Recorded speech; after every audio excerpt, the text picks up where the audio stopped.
अब AC Linux का क्या मतलब होता है? Security enhanced Linux. ठीक है, तो बेसिकली एसी लिनक्स क्या है? एसी लिनक्स एक सिक्योरिटी है, लिनक्स में एक एक्स्ट्रा सेट ऑफ सिक्योरिटी आप कह सकते हो इसको।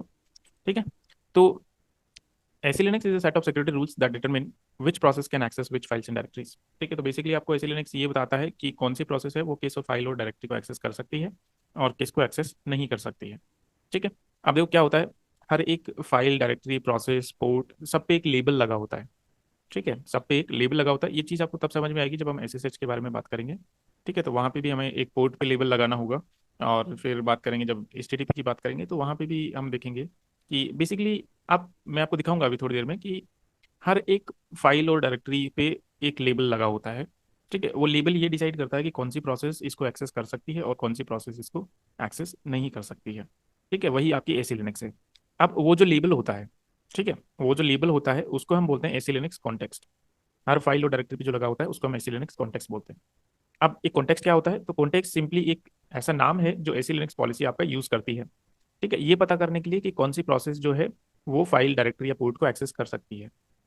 मतलब कैसे आइडेंटिफाई करेगी कोई भी प्रोसेस या एसी लिनक्स कि इसको कौन एक्सेस कर सकता है? तो उसके लिए वो लेबल यूज करती है। वो लेबल क्या है? बेसिकली कॉन्टेक्स्ट ही है। ठीक है, तो अब क्या होगा कि बाय डिफॉल्ट जो होता है, तो एसी लिनक्स पॉलिसी जो है वो कोई भी इंटरेक्शन अलाउ नहीं करती है जब तक कि कोई रूल नहीं बना हुआ है। ठीक है, तो कहने का मतलब क्या हुआ, अगर एसी लिनक्स का कॉन्टेक्स्ट नहीं अप्लाइड है तो एसी लिनक्स उस किसी भी प्रोसेस को अलाउ नहीं करेगी कि वो उस पर्टिकुलर फाइल या डायरेक्टरी को एक्सेस कर ले।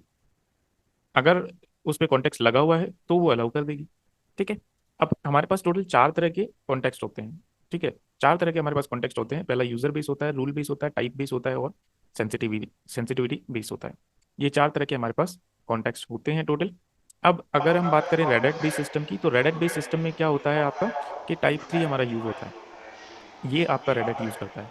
ठीक है, तो रेल जो है उसके कॉन्टेक्स्ट जो है वो थर्ड कॉन्टेक्स्ट पे बेस होते हैं, मतलब टाइप बेस कॉन्टेक्स्ट पे। और इससे क्या होगा, हम पता कैसे करेंगे? क्योंकि देखो, जो आपका यूजर बेस होगा उस पर अंडरस्कोर यू आएगा लास्ट में, रूल बेस पे अंडरस्कोर आर आएगा, टाइप बेस पे अंडरस्कोर टी आएगा। तो हमारे रेल वाले में हम टाइप टी वाले पे ज्यादा फोकस करेंगे। ठीक है, अब अगर आपको किसी भी फाइल का कॉन्टेक्स्ट चेक करना है तो आप L S hyphen capital Z option use करेंगे और उस फाइल का पाथ दे देंगे। तो इससे क्या होगा, आपको पता चल जाएगा कि कौन सा कॉन्टेक्स्ट इस फाइल पे लगा हुआ है। ठीक है, ऐसे ही अगर डायरेक्टरी का चेक करना है तो L S hyphen D Z करेंगे तो वो डायरेक्टरी का कॉन्टेक्स्ट हो जाएगा। ठीक है, तो चलो चेक कर लेते हैं। जैसे मान के चलो, अगर ये हमारा रेड सिस्टम है, मैं यहाँ पे एल एस करता हूँ तो मेरे पास यहाँ पे एक फाइल बनी हुई है, फाइल वन।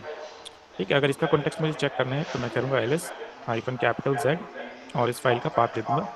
तो अब देखो यहाँ पे मेरे पास बता रहा है अनडिफाइंड यू, फिर object r, admin home t, S zero, file one. तो ये आपका यूजर बेस, ये रोल बेस, ये है जो जिसपे हमें फोकस करना है। ये तीसरा वाला है जिसपे हमें फोकस करना है। अब इस पे कॉन्टेक्स्ट लगा हुआ है admin underscore home underscore T.